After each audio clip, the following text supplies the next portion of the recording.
নমস্কার, সকলকে স্বাগত। আজ এশিয়ার ট্যুরের চতুর্থ ক্লাস।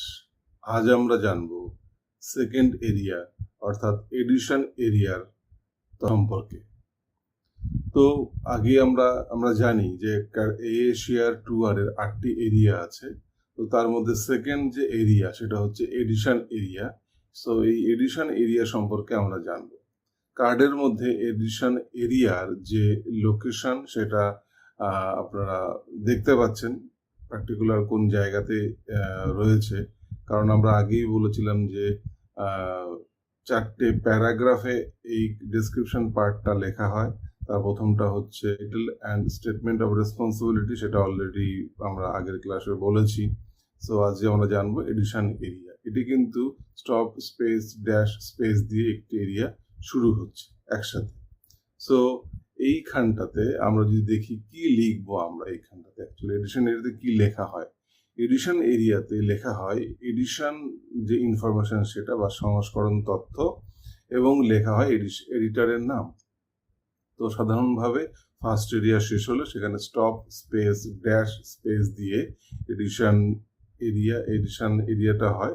তার প্রথম পার্ট হচ্ছে সংস্করণ তথ্য এবং দ্বিতীয় পার্ট হচ্ছে দায়িত্বশীল ব্যক্তিবর্গ, এবং সেটি স্ল্যাশ দিয়ে লিখতে হয়। সো এই যে তথ্যটা এডিশন এরিয়া তথ্যটা আমরা কোথা থেকে পাবো? বইয়ের মধ্যে থেকে। সাধারণভাবে কভার পেজের মধ্যে লেখা থাকে, যেমন এই ক্ষেত্রে আমরা দেখতে পাচ্ছি একটি প্রোগ্রামিং ইন পাইথন 3 এই যে বইটা, এই বইটার উপর দিয়ে লেখা আছে সেকেন্ড এডিশন, অর্থাৎ কভার পেজের মধ্যে লেখা থাকবে। আদারওয়াইজ টাইটেল পেজে লেখা থাকে, তার রেক্টো এবং ভার্সো সেটা আমরা আগেই আলোচনা করেছি। সেই পেজে মধ্যে কিন্তু এই এডিশন এরিয়ার তথ্য কিন্তু আমরা পেয়ে যাব। সো কভার পেজ এবং টাইটেল পেজ এই দুটো জায়গা থেকে আমরা এই এডিশন এরিয়ার তথ্যগুলো পাই। এবার দেখা যাক রুলস কী কী আছে এই এরিয়া লেখার জন্য। সো এডিশন এরিয়া লেখার জন্য যে প্রথম রুল সেটা হচ্ছে ফার্স্ট এডিশন লেখা হয় না। কোথাও যে ফার্স্ট এডিশন বইটার মধ্যে যদি কোথাও উল্লেখ থাকে কিন্তু সেটা ক্যাটালগ কার্ডে সেটা লেখা হবে না, অর্থাৎ ফার্স্ট এডিশন লেখা হয় না। দ্বিতীয়ত হচ্ছে এডিশন যে কথাটা সেটা কার্ডের মধ্যে ছোট করে লিখতে হবে, অর্থাৎ ইডি ডট, ছোট হাতের ইডি যেভাবে দেখা যাচ্ছে এখানেও দেখতে পাচ্ছি ইডি ডট, তেমন করে এডিশন এরিয়াটা লিখতে হবে। ইডি ডট বলে এডিশন শব্দটাকে লিখতে হবে। যেমন সেকেন্ড এডিশনের ক্ষেত্রে 2ND ইডি ডট, 10th এডিশনের ক্ষেত্রে 10TH ইডি ডট, ঠিক এইরকমভাবে আমরা ক্যাটালগ কার্ডে লিখব। আচ্ছা, যদি কখনো কখনো দেখা যায় যে সেকেন্ড এরিয়ার যে তথ্য আছে সেটা রিভাইজড এডিশন হয়, এনলার্জ এডিশন হয়, এরকমভাবে হয়, তো তখন কিন্তু আমরা যদি বইয়ের মধ্যে লেখা থাকে সেকেন্ড রিভাইজ এডিশন, সেটা কিন্তু আমরা প্রথমে লিখব 20ED ডট, তারপরে REV ডট, রিভিশন। সো এইভাবে আমরা কিন্তু লিখব। তবে আরেকটা কথা এখানে মনে রাখা দরকার যে এডিশন শুধুমাত্র সংখ্যা দিয়ে 10, 4, 5, 6 দিয়ে এমনভাবে হয় না, সেটা নাম দিয়েও হতে পারে। যেমন new edition, summer edition, winter addition.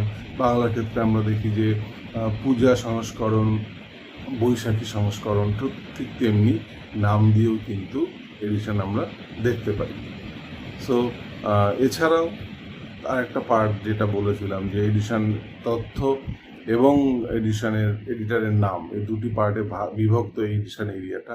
So addition যে এডিটরের যে নাম আছে সেটি আমরা কিভাবে লিখতে পারি? সাধারণভাবে প্রথমে এডিটরের যে এডিশনের যে সংখ্যা সেটি লিখলাম 2ND ইডি ডট, তারপরে যে এডিটর থাকে তাহলে স্ল্যাশ দিয়ে তার নামটা লিখতে হবে। তো এই ক্ষেত্রে আমাদের সবসময় খেয়াল রাখতে হবে যেন এডিটেড বাই শব্দটা আমরা ব্যবহার করি। এডিটেড বাই শব্দটা লিখে তারপরে এডিটরের নাম, এখানে উদাহরণ হিসেবে দেখতে পাচ্ছি ASN আছে, দুজন থাকলে edited by ASN and B Sen, তিনজন থাকলে edited by ASN, B Sen and C Sen, যদি চারজন বা তার বেশি থাকে তাহলে এডিটেড বাই ASN, 3টে ডট দিয়ে এটল। এইভাবে লিখে আমরা কিন্তু আমাদের লিখতে হবে ক্যাটালগ কার্ডের মধ্যে। সো সাধারণভাবে একটি বিভ্রান্ত দেখা যায় ক্যাটালগ কার্ডের ক্ষেত্রে, সেটা হচ্ছে এটা। আমরা এখানে দুটো ক্যাটালগ কার্ড দেখতে পাচ্ছি, টাইপ এ এবং টাইপ বি। ক্যাটালগ বইয়ের যে অ্যাকচুয়ালি ডেসক্রিপশনটা সেটা। তো আমরা প্রথমে টাইপ ওয়ানে যদি দেখি, যে সেখানে প্রথমে আছে সাবটাইটেল, টাইটেল, সাবটাইটেল, তারপরে অথরের নাম, তারপরে এডিটারের নাম, তারপরে এডিশন স্টেটমেন্ট, তারপরে প্লেস ইয়ার। এবং দ্বিতীয় ক্ষেত্রে টাইপ 2 এর ক্ষেত্রেও দেখতে পাচ্ছি সাবটাইটেল, টাইটেল, সাবটাইটেল আছে, অথারের আছে, 4th এডিশন আছে, এডিটরের নাম আছে, এবং দেখা যাচ্ছে যে নিউ দিল্লি এবং 2024 এইভাবে লেখা আছে। তো এই ক্ষেত্রে পার্থক্যটা কি? পার্থক্যটা হচ্ছে বিশ্লেষণ করলে আমরা দেখতে পাবো, এখানে পার্থক্য হচ্ছে যে প্রথম ক্ষেত্রে লেখকের নাম আছে এবং তারপর এডিটরের নাম আছে, এবং তারপরে এডিশন সংখ্যা আছে, অর্থাৎ এডিশন সংখ্যাটা আছে, তারপরে আছে অর্থাৎ অথরের নাম, এডিটরের নাম, তারপরে আছে এডিশন স্টেটমেন্ট। কিন্তু দ্বিতীয় ক্ষেত্রে লেখকের নাম আছে এবং তারপরে এডিশন সংখ্যা আছে, তারপরে এডিটরের নাম আছে, অর্থাৎ প্রথমে অথার, তারপরে 4th এডিশন, তারপরে এডিটরের নাম, অর্থাৎ একটা আগে একটা পরে। এডিশন স্টেটমেন্টটা আগে চলে গেছে, কখনো এডিটরের নামের পরে এসছে। এইটা হচ্ছে দুটো। তা দুই ক্ষেত্রে তখন আমরা কি করব? দু ক্ষেত্রে সাধারণত প্রথম যে ক্ষেত্রটা, অর্থাৎ নাম, এডিটরের নাম, দেন এডিশন স্টেটমেন্ট যদি থাকে, তাহলে এই যে এডিটর আছেন প্রথম ক্ষেত্রে, তার নাম কিন্তু ফার্স্ট এরিয়াতে যাবে। অর্থাৎ ফার্স্ট এরিয়া বলতে টাইটেল অ্যান্ড স্টেটমেন্ট অফ রেসপন্সিবিলিটির এরিয়া, যেখানে আমরা কি করেছিলাম, টাইটেল লিখেছিলাম, সমান্তর শিরোনাম, সাব টাইটেল, স্ল্যাশ দিয়ে অথরের নাম এবং অন্যান্য সহযোগী ব্যক্তিবর্গ। এক্ষেত্রে এই টাইপ 1-এর ক্ষেত্রে এই অন্যান্য সহযোগী ব্যক্তিবর্গের মধ্যে এডিটরের নামটা চলে যাবে। কিন্তু দ্বিতীয় ক্ষেত্রে যেখানে লেখকের নাম আছে, তারপর এডিশন সংখ্যা আছে, তারপরে এডিটরের নাম আছে, এই ক্ষেত্রে কিন্তু আমাদের সেকেন্ড এরিয়ায় লিখতে হবে। অর্থাৎ ফার্স্ট এরিয়া তো লেখকের নামে চলে গেল, সেকেন্ড এরিয়ার ক্ষেত্রে এডিশন স্টেটমেন্ট স্ল্যাশ দিয়ে এডিটেড বাই তারপর নাম লিখতে হবে। উদাহরণ দিলে সেটি একটু ক্লিয়ার হয়ে যাবে। দেখা যাক উদাহরণ হিসাবে, এখানে দুটি উদাহরণ দেওয়া আছে, 1 এবং 2। তো আমরা এই দুটি উদাহরণকে একটুখানি বিশ্লেষণ করে ব্যবস্থাটা করি। তো প্রথম উদাহরণের ক্ষেত্রে দেখতে পাচ্ছি classic radio service practical by Bikash Sarkar, second edition, এডিটরের নাম রণজয় মালাকার, কলকাতা নন্দী পাবলিকেশনস। এই যে বইটা আছে, এই ক্ষেত্রে আমরা কি দেখতে পাচ্ছি, অর্থাৎ এই যে এডিশন যে স্টেটমেন্ট, সেকেন্ড এডিশন, তারপরে আছে এডিটরের নাম, অর্থাৎ এটা এই তথ্যটা যাবে সেকেন্ড এরিয়াতে যাবে। এটা আমরা দেখি কার্ডটা একটুখানি। কার্ডটার ক্ষেত্রে আমরা দেখতে পাচ্ছি যে ক্লাসিক রেডিও সার্ভিস কোলন দিয়ে সাবটাইটেল আমরা যেভাবে লিখি, প্র্যাকটিক্যাল স্ল্যাশ দিয়ে বাই থাকলে বাই লিখবো, তাই বাই লেখা হয়েছে, বিকাশ সরকার, তারপরে স্টপ এরিয়া দিয়ে শেষ, দেন একটা এরিয়া শুরু, সেকেন্ড এরিয়া শুরু, যেটা হচ্ছে এডিশন এরিয়া, সেটা হচ্ছে সেকেন্ড ইডি ডট ছোট করে লেখা আছে, স্ল্যাশ দিয়ে এডিটেড বাই রণজয় মালাকার, অর্থাৎ এটা সেকেন্ড এরিয়ার তথ্য।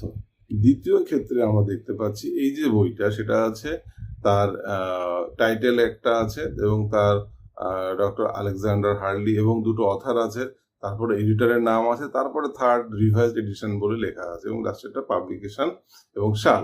তো এক্ষেত্রে আমরা কি দেখতে পাচ্ছি যে নর্মাল ভাবেই আমাদের বাদ বাকি যে পোর্শনটুকু রয়ে গেছে সেটা আমরা সহজেই দেখতে পাচ্ছি। টাইটেল, সাবটাইটেল দিয়ে, বাই দিয়ে, আলেকজান্ডার হার্টলি এবং মানসুর খান, ডক্টর উঠে গেছে, সেগুলো আমরা লিখছি না। আমরা এই যে এখানটাতে অন্যান্য সহযোগী ব্যক্তিবর্গ, তো ফার্স্ট এরিয়ার মধ্যেই কিন্তু আমরা এডিটরের নামটা দিয়ে দিয়েছি, কিন্তু এবং সেকেন্ড এরিয়াতে আমরা শুধুমাত্র এডিশন স্টেটমেন্ট পেয়েছি, অন্য কিছু পাইনি। সো এইটা একটু খেয়াল রাখতে হবে যে কখন আমরা এডিটর যে স্টেটমেন্ট, এটা আমরা কোথায় লিখছি, কখন লিখছি। তো এইভাবেই আমরা কিন্তু এই সেকেন্ড এরিয়াটা আমরা ঠিকমতো করে বুঝবো এবং ভালোভাবে আমাদের কিন্তু সেকেন্ড এরিয়াটা লিখতে হবে। ওকে, সো এটা ছিল। আর থার্ড এরিয়া এ তো নেক্সট ক্লাসে আমরা শিখবো। এটা সাধারণত জার্নালের ক্ষেত্রে ব্যবহার করা হয়, বইয়ের ক্ষেত্রে নয়। তবু থার্ড এরিয়াটা কিরকম ভাবে আছে সেই সম্পর্কে আমরা নেক্সট ক্লাসে শিখবো। Thank you.